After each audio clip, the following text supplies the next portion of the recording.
रखे विसारे वेठा हूँ। मुझा लजपाल नबी फरमाइन था या कबर चौंदी आ अना बैतुल गुरबा, मां मुसाफिर जो घर आया, मां मुसाफिर जो घर आया। वाना बेतु तुराब, मां मिट्टीअ जो घर आया। वाना बेतु दूर, मुंह में कीड़ा मकोड़ा रहंदा थव, विछू नांग रहंदा थव। ओ मुस्तफ़ा जा गुलाम हबीब जा परवानो, हुजूर फरमाइनि था जॾहिं उहो इंसान हिन जहान खे छॾींदो आहे, अखियूं ॾिसण खां बिही वेंदियूं, कन ॿुधण खां बिही वेंदा, ज़बान ॻाल्हाइण खां बिही वेंदी, हथ पेर चुरण पुरण खां बंदि थी वेंदा। चवंदा जनाज़ो तयारु आहे, जनाज़ो तयारु आहे। अदा केॾी त हुनजी हाक हुई, केॾी त दुनिया में हुनजी ले ऐं लस हुई। हलंदो हो त मुंहिंजा सुहिणा बॉडी गार्ड अॻियों पोयों हलंदा हा। हेॾे तवजो सीता वारा बॉडी गार्ड अॻियां पोयां हलंदा हा। चवंदा त रेस थो अचे, भोतार थो अचे, ख़ान साहब थो अचे। अदा जो तख़्ते ते सुतो पियो आहे, खट ते सुतो पियो आहे, न यार वेझो आहिनि, न मुंहिंजा सुहिणा दोस्त वेझो आहिनि, ओ मुंहिंजा अदा न बॉडी गार्ड वेझो आहिनि। दुनिया वारा त छॾे विया, मिट माइट त छॾे विया, अज़ीज़ रिश्तेदार त छॾे विया। अॼु चवंदा कांधी जो मुंहिंजा सुहिणा लाश तयारु आहे, जल्दी कयो, जल्दी कयो, तयारी कयो, कबर में हली दफन कयोसि। मता कीड़ा चमड़ी वञनि स, मता माकोड़ा चमड़ी वञनि स। ओ मुंहिंजे हबीब जा परवानो, हबीब जा दीवानो, सरकार फरमाइनि था इहा कबर उन मोमिन खे सॾींदी आहे। अन्नल कबर युनादी कुल्ल यौमिन सलास मर्रात। आका फरमाइनि था इहा कबर मोमिन खे 3 दफ़ा ॾींहं में यादि कंदी आहे। घणा दफ़ा? ॾाढे गला घणा दफ़ा? 3 दफ़ा कबर पुकारींदी आहे, सॾींदी आहे। छा चवंदी आहे? अना बैतुल वहदत वल वहूश वल अमरूब वल अकरब वल हैत, अना बैतुल ज़ुल्मत व अना बैतुल लदूद व माज़ा आदत अली। हुजूर फरमाइनि था इहा कबर पुकारींदी आहे, ओ फलाणा पुट फलाणे जा मोमिन आ गई मुछूं रहंदा आहिनि, पाण सां गॾु अच पर अमल सालियन जूं बत्तियूं खयो आ। मुंह में ऊंदाईअ जो घर आ, न ॾीओ आ, न ट्यूब लाइट आ, न बल्ब आ, का भी रोशनी कोन्हे। ओ महबूब जा गुलाम जॾहिं दुनिया मां अची त पाण सां अमल सालियन जूं बत्तियूं खणी ईंदो कर। अदा असां दुनिया में कबर खे विसारियोसीं, कब्रस्तान खे विसारियोसीं, मिट माइटनि खे विसारियोसीं। ख़तमा ॾियण जे लाइ उहे मिट माइट मुंहिंजा सुहिणा निहारींदा वतन था। अॼु असां मुसलमान दुनिया जे शई इशरत में पूरा हूं। ओ हबीब करीम जा गुलाम आका फरमाइनि था इहा कबर सॾींदी आहे, ओ फलाणा पुट फलाणे जा मां वहशत जो घर रहां, मुंह में विछू ऐं नांग रहंदा आहिनि, मुंह में कीड़ा ऐं माकोड़ा रहंदा आहिनि।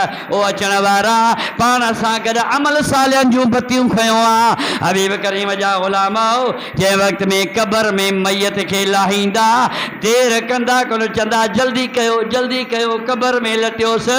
मन मिट्टीअ जा मथो विझंदा, यार भी हूंदा, दोस्त भी हूंदा, पुट भी हूंदा, औलाद भी हूंदा, भाइटिया भी हूंदा, भाणज भी हूंदा, भार भी हूंदा।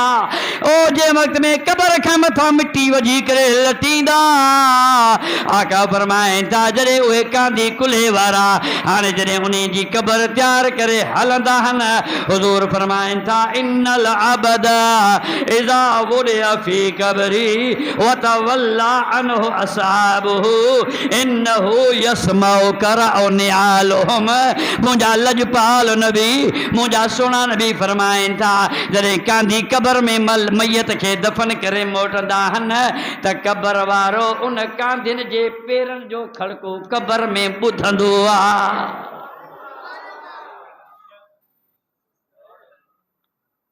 कांधी मैयत खे लटे मण मिट्टीअ जा वझी ऐं मोटंदो आहे त पेरनि जे जुतियुनि जो खड़को कबर वारो ॿुधंदो आहे। अरे हे आम कबर तुंहिंजी असांजी कबर वारो ॿुधे थो, पर मुंहिंजा सुहिणा हे आम कबर आहे। ख़ुदा जो कसम आहे त आम कबर जे लाइ महबूब फरमाइनि था आम कबर वारो ॿुधी सघे थो। मूंखे ॿुधा त अल्लाह जा वली कबर में छो नथा ॿुधनि? जॾहिं आम क़बर वारो ॿुधे थो मैयत जे जुतनि जो खड़को ॿुधे सघे थो। आका फरमाइनि था जॾहिं मैयत क़बर में लाथो वेंदो आहे, मैयत क़बर में ईंदो आहे, मुंहिंजा महबूब करीम सल्लल्लाहु तआला अलैहि वसल्लम फरमाइनि था अताहु मलकाने फयुक़ादानिही फयक़ूलाने त मा कुंतु तक़ूलो। जॾहिं मैयत खे क़बर में लाहे हाणे जॾहिं मोटंदा आहिनि हुज़ूर फरमाइनि था त ॿ फरिश्ता उन क़बर वारे मैयत वटि ईंदा आहिनि, अचे उथी विहारे करे विहारींदा अथसि, पुछंदा त मां रब्बुक तुंहिंजो रब कहिड़ो आहे, व मां दीनुक दीन कहिड़ो अथई, हल तकून हक़ फी हाज़र रजुल, हिन जवान जे लाइ छा थो चई।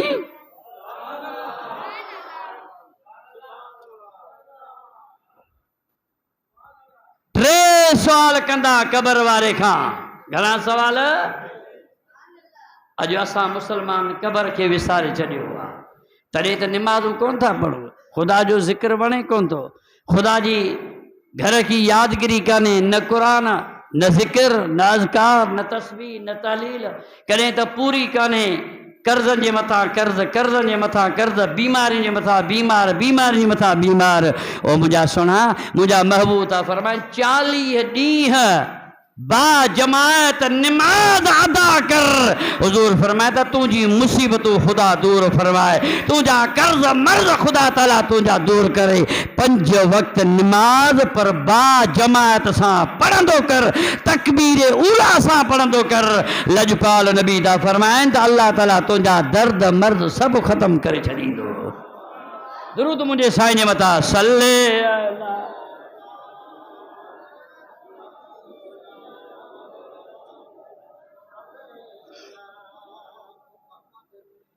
साईं दा फरमाइनि अता हो मलक